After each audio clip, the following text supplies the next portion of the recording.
chapter 25. Now when Festus was come into the province, after 3 days he ascended from Caesarea to Jerusalem. Then the high priest and the chief of the Jews informed him against Paul, and besought him, and desired favor against him, that he would send for him to Jerusalem, laying wait in the way to kill him. But Festus answered that Paul should be kept at Caesarea, and that he himself would depart shortly thither. Let them therefore, said he, which among you are able, go down with me, and accuse this man, if there be any wickedness in him. And when he had tarried among them more than 10 days, he went down unto Caesarea, and the next day, sitting on the judgment seat, commanded Paul to be brought. And when he was come, the Jews which came down from Jerusalem stood round about, and laid many and grievous complaints against Paul, which they could not prove. While he answered for himself, neither against the law of the Jews, neither against the temple, nor yet against Caesar have I offended anything at all. But Festus, willing to do the Jews a pleasure, answered Paul and said, Wilt thou go up to Jerusalem, and there be judged of these things before me? Then said Paul, I stand at Caesar's judgment seat, where I ought to be judged. To the Jews have I done no wrong, as thou very well knowest. For if I be an offender, or have committed anything worthy of death, I refuse not to die.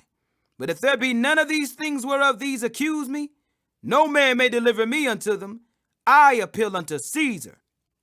Then Festus, when he had conferred with the council, answered, Hast thou appealed unto Caesar? Unto Caesar shalt thou go. And after certain days King Agrippa and Bernice came unto Caesarea to salute Festus. And when they had been there many days, Festus declared Paul's cause unto the king, saying, There is a certain man left in bonds by Felix, about whom, when I was at Jerusalem, the chief priests and the elders of the Jews informed me, desiring to have judgment against him.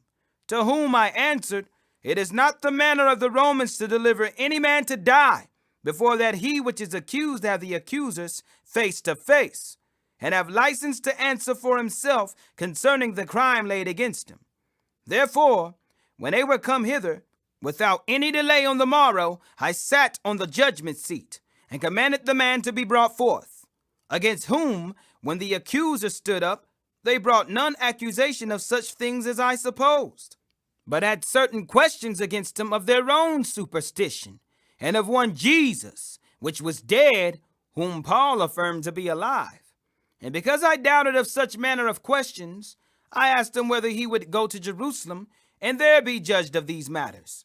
But when Paul had appealed to be reserved unto the hearing of Augustus, I commanded him to be kept, till I might send him to Caesar.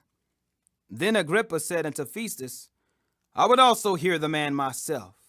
Tomorrow, said he, thou shalt hear him. And on the morrow, when Agrippa was come, and Bernice, with great pomp, and was entered into the place of hearing, with the chief captains and principal men of the city, at Festus's commandment, Paul was brought forth. And Festus said, King Agrippa, and all men which are here present with us, ye see this man, about whom all the multitude of the Jews have dealt with me, both at Jerusalem and also here, crying that he ought not to live any longer. But when I found that he had committed nothing worthy of death, and that he himself hath appealed to Augustus, I have determined to send him, of whom I have no certain thing to write unto my Lord. Wherefore, I have brought him forth before you, and specially before thee, O King Agrippa, that, after examination had, I might have somewhat to write. For it seemeth to me unreasonable to send a prisoner, and not withal to signify the crimes laid against him.